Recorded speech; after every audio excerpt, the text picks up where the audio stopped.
us to relay to you. Mr. Gwin, is it all right for our guest to leave the studio now? All right, you may leave now. This is the script that Mr. Gwin gave me, and I'm going to read it verbatim. And anytime you wish to interrupt me. All right. There is a doctor at St. Luke's who knows about a city called STYNX in New Mexico. I need his help. He's at St. Luke's Hospital. All right, this is Bill Close. Louis didn't go out. Louis, well, our guest must leave. Well, he's gone. I don't know where he is. He may have gone out the back door. Would you check on that, please? All right, I'm going to continue here. This starts out, this is for Bill Close and Dan Rather. And Mr. Gwin writes, yeah, you're getting the feedback. You're getting the feedback. You're on. My name is Joe Gwin. I am a watchman. Read the 33rd chapter of Ezekiel. This is about the story of the 10 prophets. The 10 prophets are Johnny Cash, Ronnie Millsap, Eddie Rabbitt, Larry Gatlin, Hank Williams Jr., Rex Allen Jr., Willie Nelson, Conway Twitty, Loretta Lynn, Lacey J. Dalton, Tanya Tucker, Barbara Mondrell, Joe Gwin, the traitor. The Arizona Republic and Phoenix Gazette can verify this story. 16 years ago in September, about the 25th of 1966, all of these people's names above meet at the same time, including me. I was almost 13 years old. We all meet, and we're together at the same hour. Mysteriously, I was the only one who knew what it was about. The others didn't. I did, and why Islam? Islam knew why and arranged for us to meet. We talked very little with each other. Lucy J. Dalton wrote a song for me that day. It's called Mistakes. There is one thing they all knew, is that I held the key. They all knew that I knew something, but they didn't know what. I saw a movie. Islam is using something called sociology on children in schools across America today. Sociology is the study of the human condition. It is also something called funnel vision. Funnel vision is a way at looking into the future, and it is also hypnotism, being able to hypnotize people. Islam is using this sociology on children. They used it on my generation to start the hippie movement and drugs, and on today's generation to turn them into punks and punk rockers by hypnotism. In the next 2 years, there will be 5 new cities started in the United States. Mr. Gwin, before I read these cities, is there anything you want to say at this moment? No, right now. All right, thank you. These will be major cities. Only men, white Anglo men, will be living in these cities. They will be completed in 1994. There will be about 15 million men in these cities by July of 1994. With it, yes. Okay, these men that are going to be living in these cities are homosexual. Okay. And I am a homosexual. Mm-hmm. And these are my brothers. Yes. Okay, continue. All right. Let's see, where was I? There will be about 15 million men in these cities by July of 1994, with the capacity of holding 20 million people. World War III begins in the fall of 1988. Edward Kennedy will be the next president. He will be elected for 2 terms. Now, at the end of World War III in 1994, our troops will be coming home from war.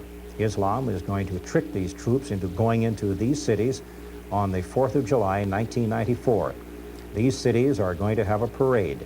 It's Independence Day, the war is over, and we're all brothers.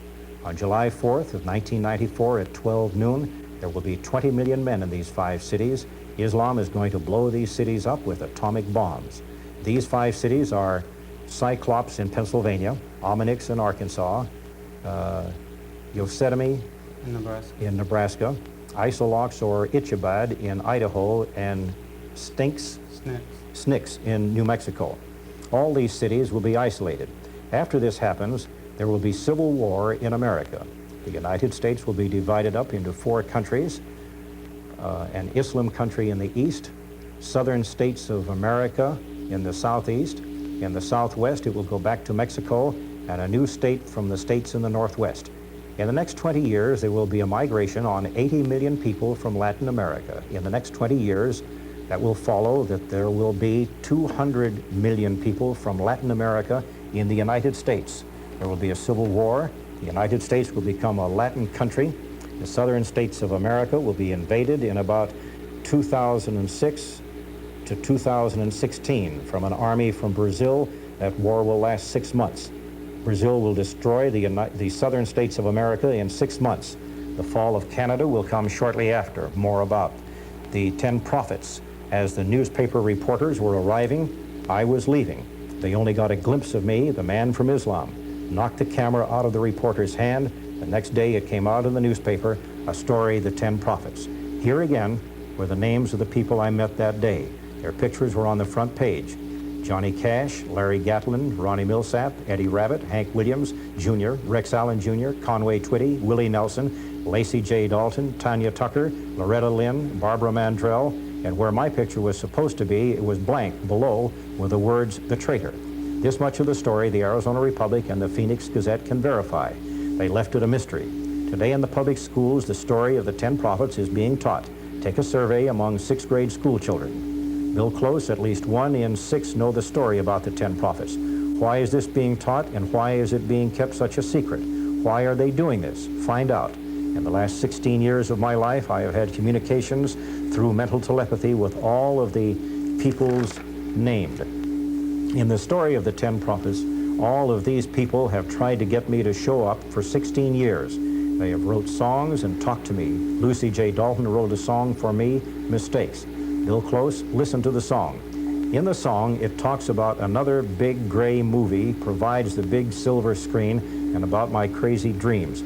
Let me interrupt here. Do you want to read some of this, or do you want me to continue reading? Leave this part out. Leave that part out? Sorry. Okay. Do talk to her. Also, Tanya Tucker watched me being born. Why isn't it a mystery?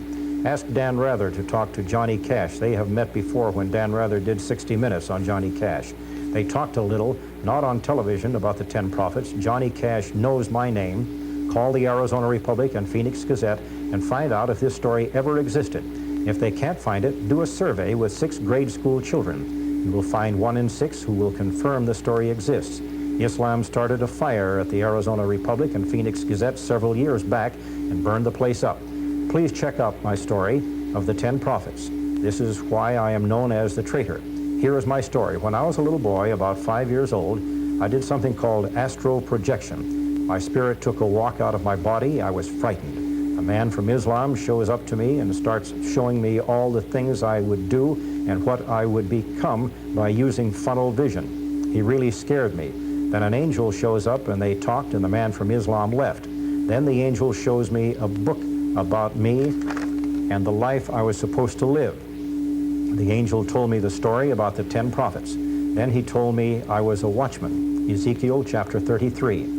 The angel told me I would meet all these people, the 10 prophets, the country singers. This is these people's part they have in this. Back to the beginning. Islam used sociology on our people. In my generation, they call us hippies. Islam came to my school, C.J. Jorgensen, 1963 on Rozier Road and 17th Avenue in South Phoenix. Now the angel told me all about Islam and his culture. The black man is Iqab. This is his African culture, Islam and sociology. Sociology is the study of the human condition. It is funnel vision and hypnotism. The Latin America has also mastered sociology and hypnotism. The East European is from Romania, Hungary, Czechoslovakia. These 3 are brought together through Islam. These 3 groups are the best organized in the world. They have infiltrated every institution in America. The Eastern also has a way of looking into the future. By looking into the human mind, they can see that person's thoughts in the future and change those thoughts with the use of hypnotism. They can program the human mind like a computer. People will do what you tell them. This is how hippies got started and the punk rockers. Islam used this sociology on children. Now the 10 prophets part in it was that these people's part in it was that I was to tell them the story, but not about the angel, only about the cities. Cyclops in Pennsylvania, Ominix in Arkansas, Yosemite in Nebraska, Isolox or Izabad in Idaho, and Snix in New Mexico. I had a movie inside my head about everything they did and could have proved it. The singer's part, the 10 prophets, was to get these people back to their country roots and away from chasing fads like hippies and punk rockers. It was to unite our people one more time. World War III will start in the fall of 1988. Edward Kennedy will lead the United States in World War III. He will be the next president and be elected 2 terms. The angel said we could unite and fight these Muslims there, Islam and their allies. God's plan is that these men who want to build these cities go up in the Northwest Territories and build a country there. In our old history books, this country existed. 20 million men from the United States built a utopia country in the Northwest Territories. Their colors were green and Canada's pink. There is oil north of the territories around Victoria Island, the northeast side. The largest in the world will be discovered there. There is lots of wealth there. And at Baffin Island, the east side, there is lots on minerals there. There's zinc, copper, uranium, titanium, platinum, and others. These 20 million men who were going to be in these cities built a country and developed this country. These are the richest people in America and the smartest. Some of these people are doctors, lawyers, judges, policemen, bankers, land developers, construction workers, scientists. Some of these people are the best NASA has, and the other agency have. Cyclops of Pennsylvania has the smartest people in America in it. They will lead these. We'll start first. Build close, check into these cities. These cities must never be built. The loss of 20 million men and their wealth would destroy America. Challenge Cyclops to show the world who they are. Reagan can stop these cities, and Kennedy won't. Now is the time to start. These men built this country. Later there will be this migration of 200 million people total with Latin America will be living in the United States. This will open a door for our people who want to leave because there will be a civil war. Our country will no longer be the United States. The Latin Americans will be the same to us as we were to the Indians. The United States isn't in the Bible, but we are in the North. The Bible says that there would be an alliance between the 2 northern powers that border at the polar circle. Russia is one and Canada is the other, unless about 70 million people migrate to Canada and make it a power. This is in the Bible. The angel showed me, but I didn't write it down, like all my dreams and visions. This is why they say I am a traitor in the story about the 10 prophets. I ran away from these people. I didn't do what the angel told me. He told me that these cities were going to be destroyed and to stop them. Go and build this country in the Northwest Territories and fulfill the prophecy on the 2 northern powers that border at the polar circle. Our names will go down in Lamb's Book of Life because they would have fulfilled this prophecy. Our forefathers were liars, murderers, thieves, sinned against God, brought to America in chains. Our forefathers destroyed a culture that existed for several thousand years. We could have built a country in the North without destroying any people. There wasn't any people in northern Canada and the Northwest Territories. Our forefathers went south when they should have went north. This Bible prophecy is yet to be filled. Now with my first prediction. Stop. I have something to say for Reagan. Yes. Okay. I'm going to move this microphone over so that you can. Okay. Why don't you just hold it? Okay. President Reagan, Islam is using sociology on your son, Ricky. Ricky, tell your father what they're doing. They're using sociology and that they use it to turn you into a punk. This is our last chance. We can only do this when your father is in office. Let's stop these people. This is our only chance to stop them from using sociology on anybody again. Okay. You want me to continue reading this now? I'm going to hook up the microphone again. We need to point out that Mr. Gwin came to our studios and convinced me that this is something that we should read on the air. Is that correct? Yes. All right. Where were we? Now with my first prediction is the fall of Great Britain by Argentina. After the British fleet is destroyed over 2/3, the remainder of the British will be pursued by the Argentine fleet, an aircraft carrier and 7 ships. They will destroy Britain's military bases on Ascension Island 72 hours at maximum after the British military base on Ascension Islands are destroyed. London will be destroyed by an atomic bomb. Let me interrupt here. Mr. Gwin, do you want to turn up the volume to make sure that this is going on the air?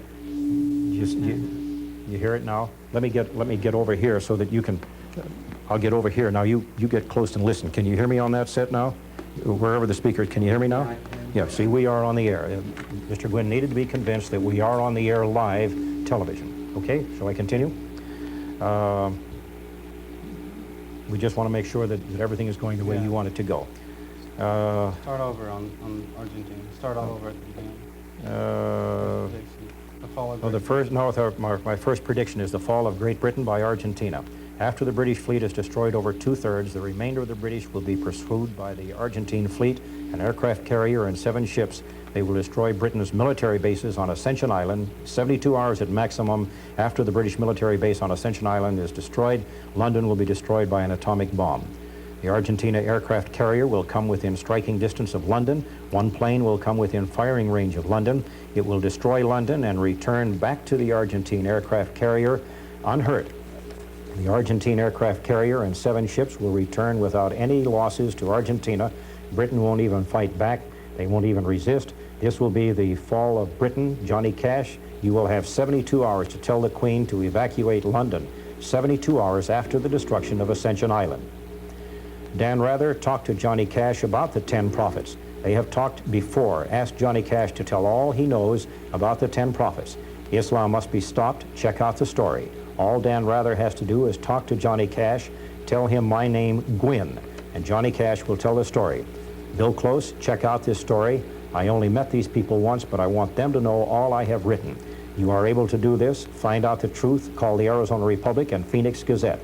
I want to stop Islam from what they are doing and help my people find their history book. I have been talking over about $15,000 reward for it. It shows our future and the Bible prophecy I have been talking about. The alliance between the 2 northern powers, the border of the polar circle. It was written long time ago. It tells about a migration of people from the United States into Canada, that there would be 100 million people in Canada in 50 years. Right now, there is less than 30 million people. Islam has destroyed these history books. They have also changed the Bible in the last 50 years. They wrote the scripture about the alliance between the 2 northern powers that border at the polar circle. Let's see, this is the last page on both sides. Other predictions. 1, the Falklands, 72 hours after Ascension Island destroyed, London destroyed by atomic bomb by Argentina. 2, these 5 cities to be built: Cyclops in Pennsylvania, Omonix in Arkansas, Yosemite in Nebraska, either Isolox or Ichabod in Idaho, and Snix in New Mexico. If these cities are built, they will be destroyed. July 4, 1994, 12 noon, by Islam atomic bombs. Number 3, Edward Kennedy will be the next president of the United States. He will be elected for 2 terms. 4, sometime in the next 2 to 5 years, there will be an invasion of ants in Arizona, the Brazil fire ant. Our ants will live. Our ants will live. Our ants will leave no convoy.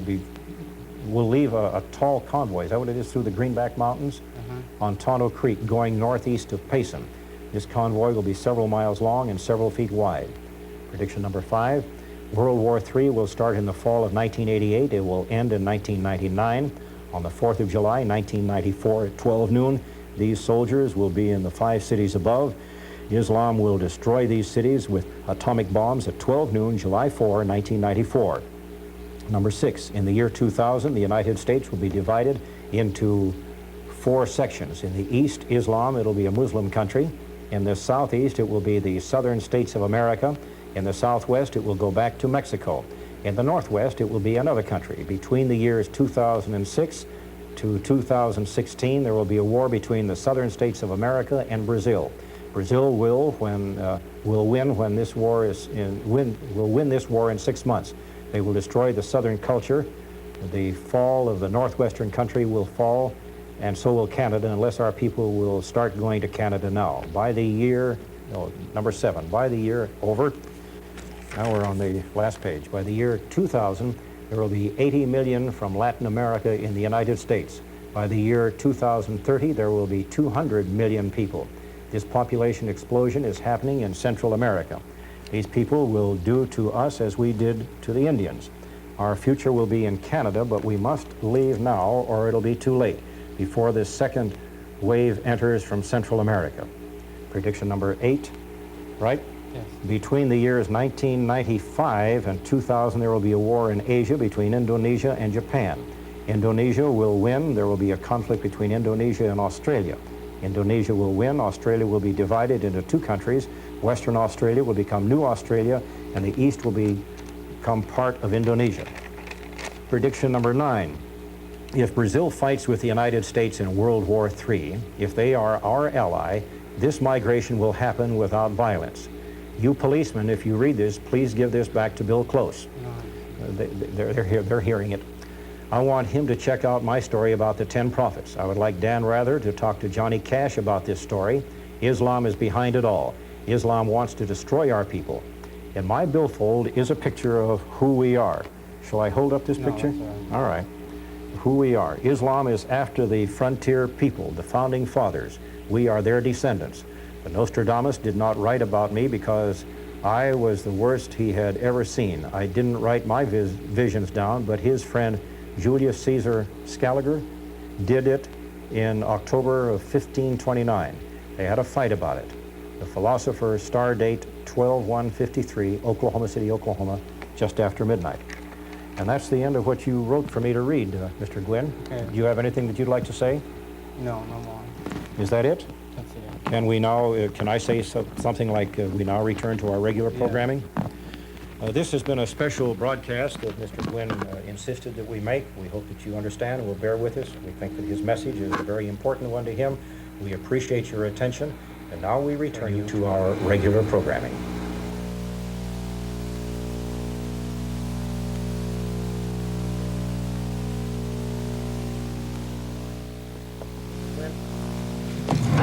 I got a sweaty palm. I want to shake hands with you. You really do, huh? You bet. I told you I was playing this fair.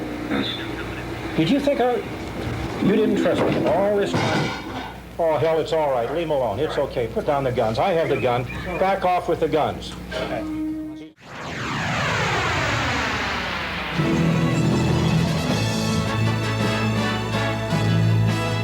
And now, from Arizona's largest and most respected broadcast news team, this is Cool News 10. With Bill Close, Mary Jo West, Joe Doherty, and Anthony Martinez. Good evening. Well, after 5 hours, it is over. What you saw on your air during the last hour were final moments of a terrifying hostage drama.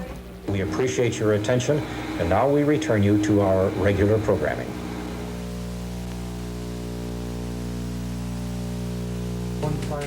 Well, it was acted out in our Cool Television studios, and it was all too real. The situation, quite simply, is this. A gunman who entered the Cool TV studio minutes before our 5 p.m. news is now in police custody. 4 hostages, including veteran Cool anchorman Bill Close, have been freed. All are safe. As part of the gunman's demands, regular programming here on Cool TV was interrupted at about 9:30 tonight. Now, what you've seen and are seeing again, a tape replay of those moments. The gunman, identified as 29-year-old Joe Gwin, said he had a message to deliver, a message from God about the impending violence Gwin said he foresees upon the earth. As Close read Gwin's message and a list of demands, there was a gun, remember this, a gun pointed at his stomach. Following the broadcast, Gwin surrendered without resistance. As we said before, it all began minutes before 5 this afternoon. While viewers at home were watching Cool News 10 live at 5, this was the tense and terrifying scene in our Cool studio. The man being held is production assistant Louis Villa, a longtime employee of Cool Television. As police were called to the scene, the news went on as normal from our newsroom over here in another part of the building. In a matter of minutes, the Cool building was surrounded by police. The area was sealed off as negotiators established contact with anchorman Bill Close, who acted throughout the 5-hour ordeal as a mediator with the gunman. Now, from the outset, the gunman's demands were vague, and Peter Van Sant has been one of the many who's followed the drama this evening. Peter? Mary Jo, after Joe established himself in the news studios with his 4 hostages, the long hours of tense discussions between Bill Close and Joe began. Joe said that his decision to forcibly enter KOOL-TV came after an encounter with God.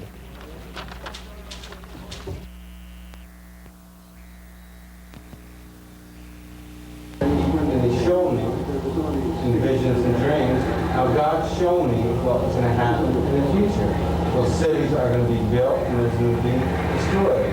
There's going to be civil war in America, and America is going to be divided up. Joe wanted to get his message across. He wanted the world to know what God had told him. He also made it clear with a gun to production assistant Louis Villa's head and his arm around Villa's neck that he was willing to kill to get his story before the public. Shortly after 7, after talks with anchorman Bill Close, who was on the phone with law enforcement officials, Joe agreed to release 2 of his hostages, floor director Jack Webb and cameraman Bob Cimino. 2.5 hours into the ordeal, with KOOL employees anxiously watching on closed-circuit monitors, Joe made his first verbal death threat. He wanted his message to be televised. Now, the only thing that will convince me is when I see myself on television. Louis being in here with a gun in his head won't, that will destroy I didn't give your it down. You want the people to believe you, don't you, Joe? You want the people to I don't break it down. Oh, I yes. don't give it down about that. They will be convinced. As you can see, Bill Close was talking to a man from the Phoenix Police Department. He's on the negotiating team. His name is Bruce Wise. Now, there were other hostages in the studio at the time besides Louis Villa and Bill Close. There were some floor crew members, and they were released earlier in the evening, and Mike Ara is here with more on that. Michael? One of the first people to be confronted by the gunman was Nancy Petrenka, a KOOL-TV production assistant. Nancy was operating a studio camera situated just a few feet from some double doors that the gunman came barging through. It happened just as the 5 o'clock news was about to begin. He was carrying a gun and a small TV monitor, and didn't say anything. Everyone was just kind of backing away from him. And I said over headsets, there's a guy in here with a gun, and took my headsets off and crouched down behind the camera, and he yelled at me to get away from there. And started coming around towards me, and I got up and started to move away from him, and then Louis Villa came towards him, and that's when I made a move to run away. And then at that point he grabbed Louis with a chokehold and brought him up onto the set. News production assistant Louis Villa was hit on the head with the butt of the man's gun. He then put Villa in a chokehold and situated himself and his captive in front of the TV monitors near anchorman Bill Close. Nancy Petrenka says she got out of there fast. I ran afraid that I was going to get shot in the back as I ran. The gun was pointed right at me, and I knew I had to get out of there. I didn't want to. At this point, I realized what he wanted. He wanted me.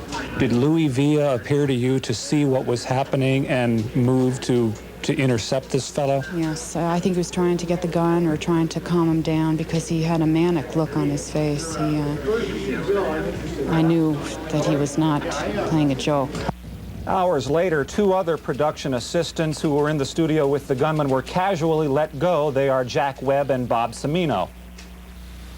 Bill Close complained about needing a drink of water, and so I went out to get him a drink of water. I went out of the studio, and I was going to return with the drink of water, and then the policeman outside the door would not let me go back in the studio with the water. They said that they wanted to get everybody out of the studio as quickly as they could.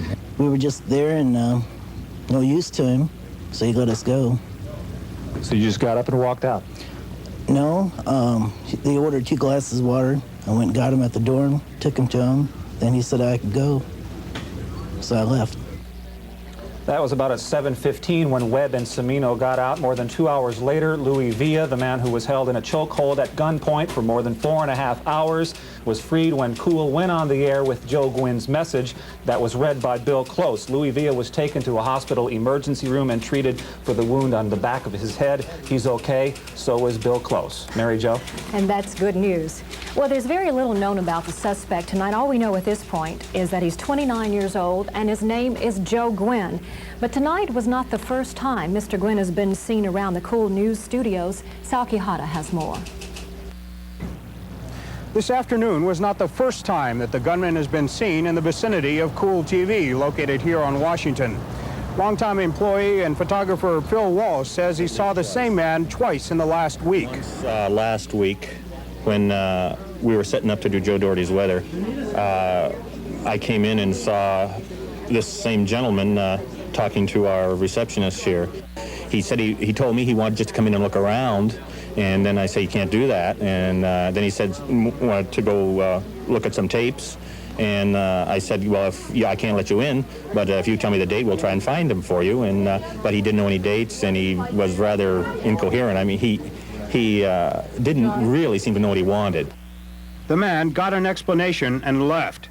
But last Tuesday, Walsh says he saw the man again, hiding behind a pole, watching the alley that separates the KOOL newsroom from the broadcast studio. After I parked my truck, I immediately went back out to see what he was doing. He was still there, but he started walking around in front of the station. Walsh says the man paced along 6th Avenue, just across from the police station, watching the alley. I was going to call the police on him. I was so concerned, I almost called the police on him. But when I turned around again, he was gone. Police were never notified.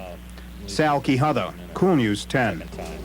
Well, Joe Gwin surrendered to police tonight a little bit before 10 o'clock, and Sal Quijada is standing by live outside our KOOL studios with Chief Ruben Ortega with an update. Sal? Chief Ortega, what was successful about the tactic that police used in negotiating with? Well, the thing that really helped us resolve this thing is that we really had 3 negotiators working on them, and the primary one was Bill Close. He could not have done a better job negotiating the situation for us than had it been one of our own officers there. He just did an outstanding job, and our 2 negotiators, Bruce Weiss and Rusty Hawkins, just were superb in talking to Bill. We had a very difficult situation that the thing that was so unusual about this case is that our negotiators could not talk to the suspect directly as we normally do in most hostage situations. So we had to work through Bill, and he was a real pro at it. So did you ever feel that there was real danger at any point? Oh, absolutely. There was constant danger through the whole thing for those 2 hostages that he had. We were convinced that he meant business, obviously by the fact that he had injured one in the beginning and he had fired a shot. There was no doubt in the officer's mind that the man meant business, that he would harm them if he did not have his way. And we were able to string it out for about 5 hours, but toward the end, we had to make the decision to let him go on the air because we felt that if we didn't, he definitely was about to shoot at least one of the hostages. So the decision was made. It's worth the risk of what may come later. We felt that we can take steps to prevent this sort of thing from happening again, but it was worthwhile to save 2 lives to do it. So the decision was made to go ahead and let him go live. The issue of security comes up, and we're right next to the Central Police Station here. What kind of lesson do you think might be learned from all of this? Well, obviously, I think a lot of times we take for granted that security is not a high priority in some businesses that they should be concerned with. I think from now on, the media is going to be more concerned with security for their facilities. This is not the first time that a suspect has tried to take over a station or try to get his views aired. This is the first time that I know of that a suspect has gotten inside and actually taken hostages to do it. We felt that at the end we had no choice, that he was going to open fire on the hostages. So the decision was made by everybody was in agreement that we had to let him go on the air. Okay, thank you very much for being with us, Chief Ortega. Mary Jo? Starts at that door. Thank you for carrying that. Well, it's nice talking with you, sir. Are you the guy? That's me. Pleasure. Good, buddy. You did good. Proud of you. Yeah, thank you.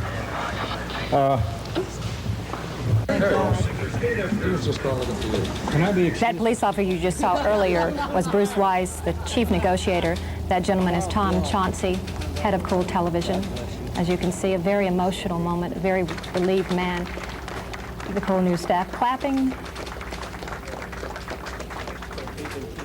Margin Jasulian, vice president, one of the vice presidents here at KOOL. Thank you. Let's go back outside KOOL News with Peter Van Sant, who was standing by the police officer Mike Jan. Peter? That was such a beautiful scene when Bill Close re-entered the newsroom. He was as calm as can be, and calm is the word during the entire negotiations that he had with Joe inside the studios. Bill Close was as calm as could be. And with me is Sergeant Mike Jan. Sergeant, in dealing with these type of negotiations, Chief Ortega just mentioned that one of the goals is to wear the man down. Tell us more about the technique used in trying to nab a suspect like this. Well, this kind of person expends a tremendous amount of energy just going through the process that he's going through. And the idea is that we have time on our side, and we can take that time, wear the man down, meet some of his demands, as long as they're reasonable demands. And in this case, we felt absolutely positive that he was going to take someone's life, and ultimately the fact that he was given time on the air. Sergeant, some police departments have reputations of shooting first and asking questions later. Phoenix has really established itself as having a reputation of being able to talk these people down. What are your goals when you enter these types of situations? For instance, you had a sniper situation here several years ago, and now this thing tonight where life is definitely being threatened. Well, I think time is the key factor in being able to talk with a man and negotiate with him, or establish that negotiation. And as the chief said, this was one of the tougher ones because we did not have that direct contact, and we, in fact, had a third negotiator, Bill Close. And he did a fine job. Excellent job. All right, thank you very much, Sergeant. Mary Jo, we'll toss it back to you, and thank God this story has a happy ending. Absolutely. Thank you, Peter. Well, some tough decisions, as Sergeant Jan said, had to be made tonight. And Homer Lane is with us, general manager of KOOL Television, and we've received calls from all over the country, television stations from all over the country, concerning the decision that was made of letting this gentleman go live. And Mr. Lane is here to talk about it. Was that a decision that you jointly made with the police officers, or tell us about it, sir? Mary Jo, from the very first, our concern was for the safety of our people. Of course, we were concerned with setting a precedent, but of prime concern was the safety of Bill Close, Louis Villa, Jack Webb, Bob Cimino, Nancy, people who were in the studio at the time the gunman arrived. And from the moment we arrived, the police knew that if they felt it was necessary to grant the gunman's requests in order to secure the safety of our people, they knew that we would do it and could do it. And we were set up to do it instantly should the police decide that that was the proper next move. We feel that the police knew exactly what they were doing all along, and that the decision to go live was a necessary decision in order to secure the safety of Louis Villa and Bill Close. But it wasn't a decision that was reached at any last moment. It was something that the police knew from the very beginning that we would do if they felt that was necessary for the safety of our people. There will be criticism about setting a precedent of letting people get on the air and give out messages. I'd like you to respond to that. And second, do you feel that the security here needs to be beefed up? I think that all of us in broadcasting, and probably in publishing as well, the news media learned a lesson tonight, and that is that we must secure our premises in a far better fashion than we now do. Certainly, I think a precedent may have been set, but I think that with the example of tonight, other stations will be better prepared for such an eventuality. And not just the broadcast television stations or radio stations, but I think that newspapers are in for a similar problem. What about the way the staff handled it tonight? How do you feel? We're very, very proud of our staff. We're especially proud of Bill Close and of Louis Villa, and of course with Jack and Bob and Nancy, the people that whose lives were directly threatened, people who had guns pointed at them. And the man obviously meant business. He came into the building and fired his weapon. We knew right from the beginning that it wasn't a toy pistol, that he didn't have blanks in it. Those were real bullets. And our people showed great courage, great bravery, and the police great competence. Any final thoughts, Mr. Lane? It's been a long evening. I'm certainly glad it's over. Thank you so much. Now, the reason we're doing our news tonight over here in the newsroom on this side of KOOL News is because the area on the other side of the studio is secured by policemen. They're obviously investigating, getting as many clues as they can about the things that happened. They want to protect the case, and that's why we're over here tonight. There's a gentleman that's behind me right now who, well, we're all very proud of, Bill Close. And Bill, just would like to get some of your thoughts tonight. What went through your mind during those hours? I guess the important thing through my mind is, when do we get this mess over with? I was very concerned for Louis Villa's safety, because every once in a while, Joe Gwin would get a little excited. He would tense up, and he would pull back the hammer on that gun. And as you know, all you have to do is release the hammer and it goes off. You don't pull the trigger. I was afraid for Louis.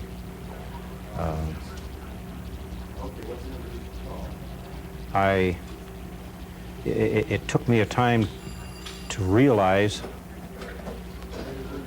what this guy wanted. And then I'm afraid, as you know, my impatience, I'm not very patient. My impatience got the better of me, and I was a little bit critical of the people who were trying to help us, with whom I was in practically constant contact on the telephone. I was impatient that we weren't getting on, acceding to his demands. Put the guy on live and let him give himself up. I know that we would have lost some commercial programming, but what the heck, Louis Villa's life was more important than that. What about your life? I was afraid a couple of times, but I did not want to let myself be afraid, because I felt that I had to, well, this may sound cocky, I felt I had to be in control of what was going on. And I felt that I was in control most of the time, but there were a couple of times when I started sucking air a little deeply. When was that, Bill? Can you remember? Well, there were two specific areas of time. One, initially, when he was almost incoherent, and he had, what is that, the carotid hold or whatever it is that law enforcement has been criticized for using. Apparently this guy knew something about whether he'd had military training or what. And I was afraid that he might, if his demands were not exceeded, to use the gun on Louis, and I was prepared to go for him. Were you? You bet. What would you have done? Grabbed the gun? No, I wouldn't have grabbed the gun. I'd have hit him where a woman is supposed to hit a man when the man has dishonorable intentions. You would have done it? You darn right. And the second period of time was as we were negotiating for him to be seated beside me, and Louis was off to one side, and as he was seated beside me, he had in his lap the empty black bag, and he had that gun, and I could look down and see that that thing was, he had his thumb on it. And his hands were sweaty because he had, I could see they were sweaty, I could see them glistening. And I was afraid that his thumb would, might slip off of it. But as I was reading his 11 or 12 page, whatever it was, I could see that he was relaxing, and I felt more comfortable, and I didn't permit myself to look down to see if he still had his thumb on the hammer. The hour is late, and I'm sure we'll be talking about this for many months to come. Any vital things you'd like to share with us this moment? Would you have done anything differently? Not really. Not really. I do have to give credit to not only our people who were doing everything they can. When you're in a situation like that, you just don't think they're doing everything they can. You start thinking, why don't these knuckleheads do this or do that? They were doing everything to the best of their ability. And I do want to thank Bruce. I didn't get his last name. Is he negotiator? Weiss. Booth who? I believe it's Weiss. Bruce Rice? Weiss. Weiss, the negotiator with the police department, who was talking me through various areas. He's a heck of a guy. We're glad you're okay. Hey, so am I. You have a terrific vacation. I'm going to have a terrific vacation. I think I might go home and kiss my wife. I think Joey would want you to do that. And our older daughter and our son, who are there or were during most of this ordeal. Our younger daughter lives in the Denver area, and she heard about it on the news. Oh, no. My wife's family in South Dakota heard about it and telephoned, so my wife was on the phone a couple of times. She stayed at the house and monitored the situation then? Yeah, my wife decided, number one, that maybe we better not plan on taking a vacation beginning tomorrow, and number two, that she would be better off staying home. And I applaud the second decision, but not the first one. Like the people to know that the vacation was planned before all this came about. You bet, you bet. Well, shall we close the newscast the way we usually do it? All right. Okay. And that brings us right up to date on the news. So for the Cool News team, Have a good evening. good night.